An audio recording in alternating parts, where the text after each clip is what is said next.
Uau, bom dia! Hoje é o nosso 20º dia e nós chegamos aqui com muita alegria, com a graça de Deus. Vamos continuar? Gênesis 49.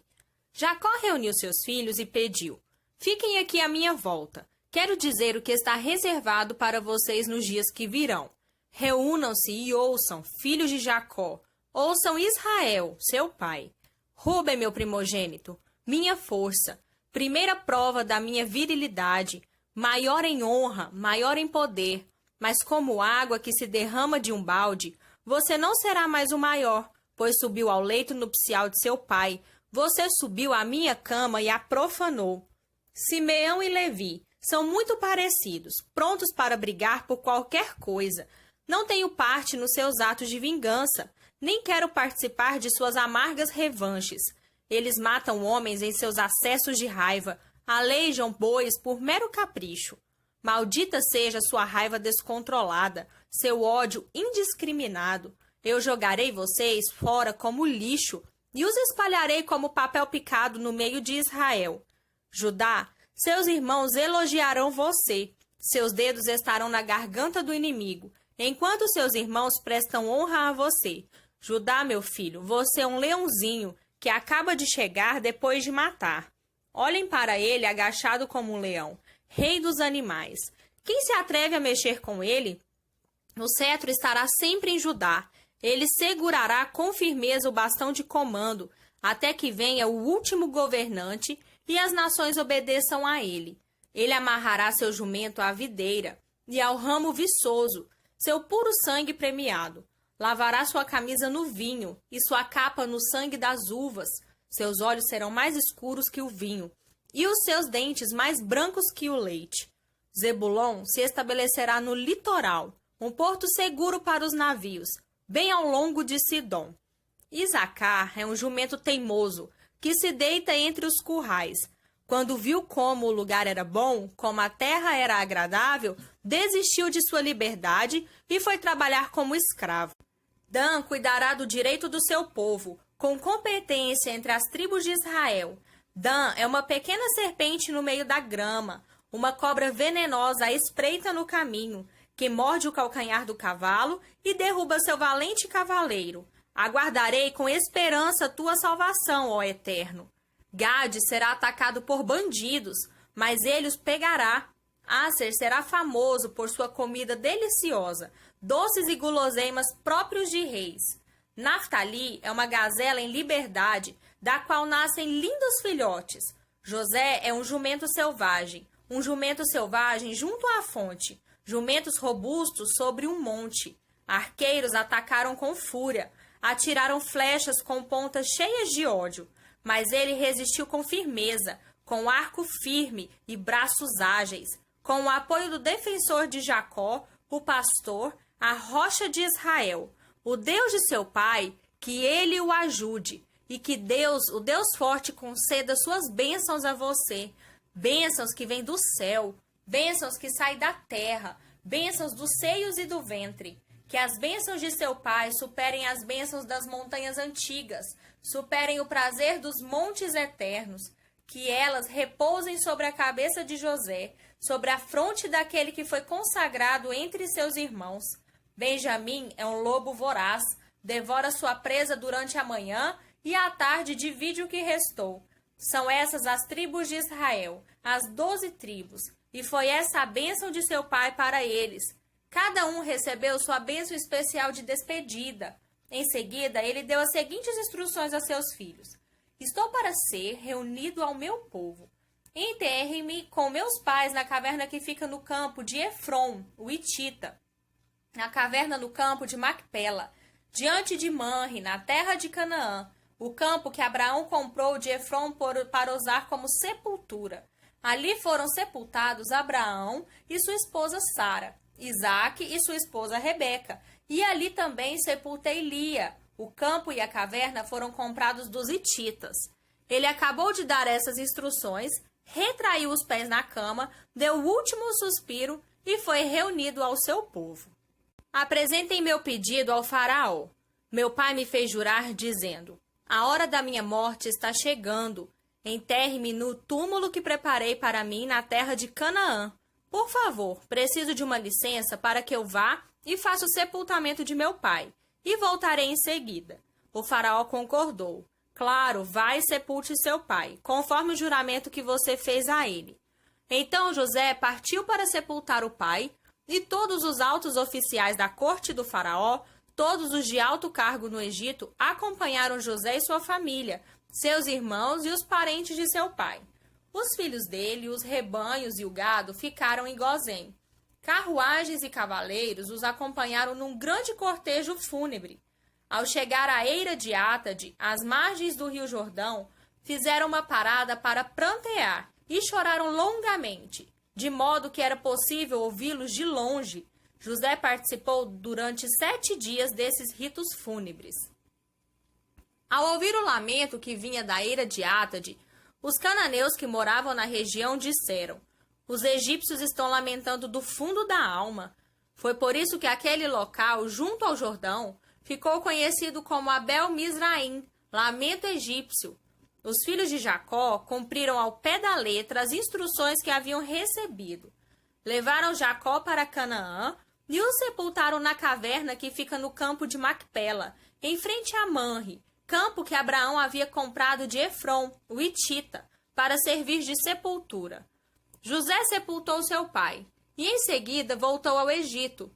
Todos os irmãos que o haviam acompanhado no sepultamento voltaram com ele. Passado o funeral, os irmãos de José começaram a falar: e se José está guardando rancor e resolver nos devolver o mal que nós lhe fizemos? Por isso, mandaram o seguinte recado a José. Antes de morrer, seu pai deu a seguinte ordem: digam a José, perdoe o pecado de seus irmãos, tudo o que eles fizeram de errado. Eles o trataram muito mal. Você vai cumprir esta ordem? Vai perdoar os pecados dos servos do Deus de seu pai? José chorou ao receber o recado.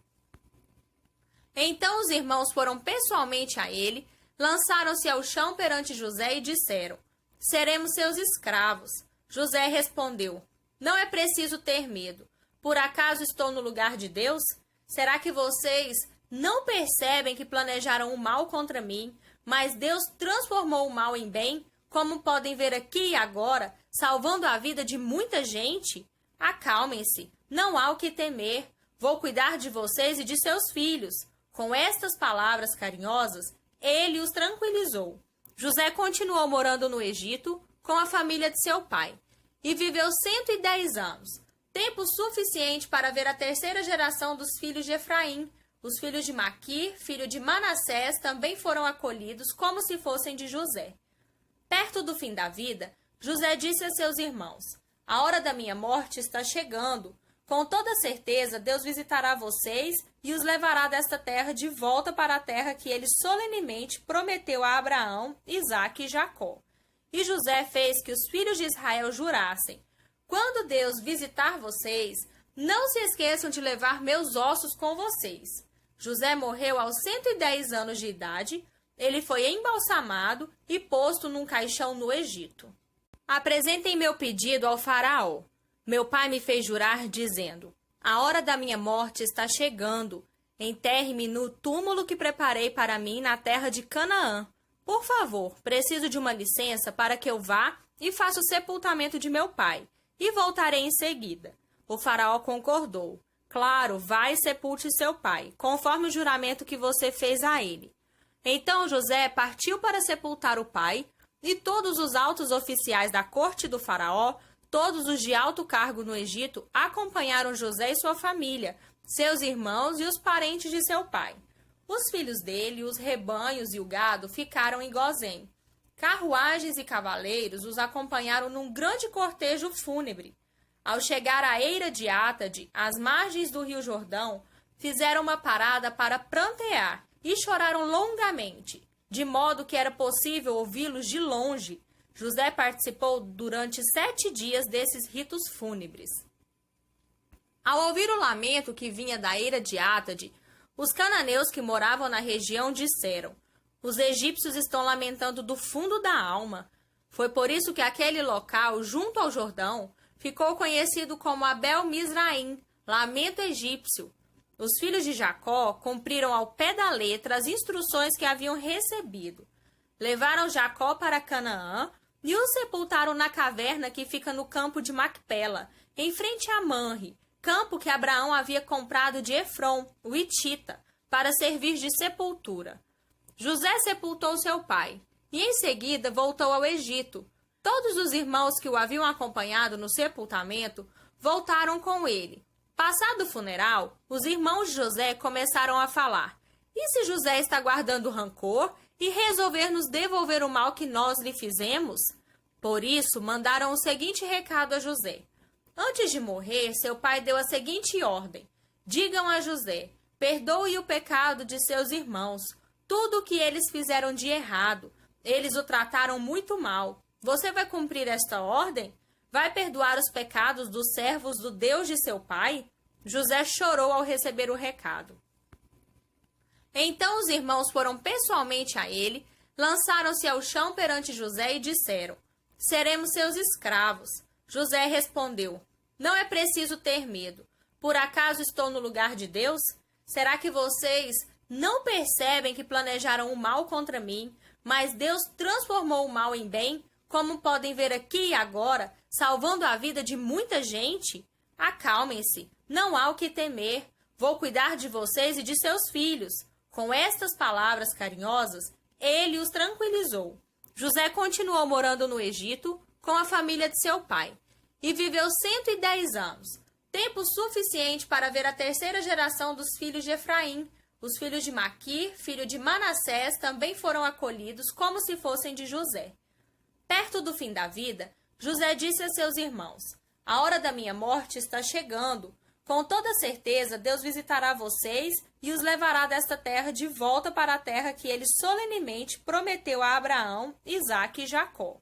E José fez que os filhos de Israel jurassem: quando Deus visitar vocês, não se esqueçam de levar meus ossos com vocês. José morreu aos 110 anos de idade. Ele foi embalsamado e posto num caixão no Egito. Novo Testamento. Mateus 13, do versículo 31 ao 58. Outra história. O reino de Deus é como a semente de mostarda, plantada por um agricultor. É uma das menores sementes, mas uma vez plantada, germina e cresce tanto que os pássaros fazem ninhos em seus ramos. Mais uma história. O reino de Deus é como o fermento que uma mulher põe na massa para fazer muitos pães e fica esperando a massa crescer. Tudo o que Jesus fez naquele dia foi contar histórias. Uma longa tarde de histórias. Também foi o cumprimento de uma profecia. Abrirei minha boca e contarei histórias. Trarei a público coisas ocultas desde o primeiro dia da existência do mundo. Jesus dispensou o povo e foi para casa. Os discípulos então pediram: explica-nos a história das ervas daninhas na lavoura. Ele explicou: o agricultor que tem a semente pura é o filho do homem. O campo é o mundo. As sementes verdadeiras são os súditos do reino. As ervas daninhas são os súditos do diabo. E o inimigo que a semeia é o próprio diabo. A colheita é o fim dos tempos, o desfecho da história. Os ceifeiros são os anjos. A cena em que as ervas daninhas são enfeixadas e queimadas faz parte do último ato. O Filho do Homem enviará seus anjos, arrancará as ervas daninhas de seu reino e as jogará no lixo. Será o fim delas.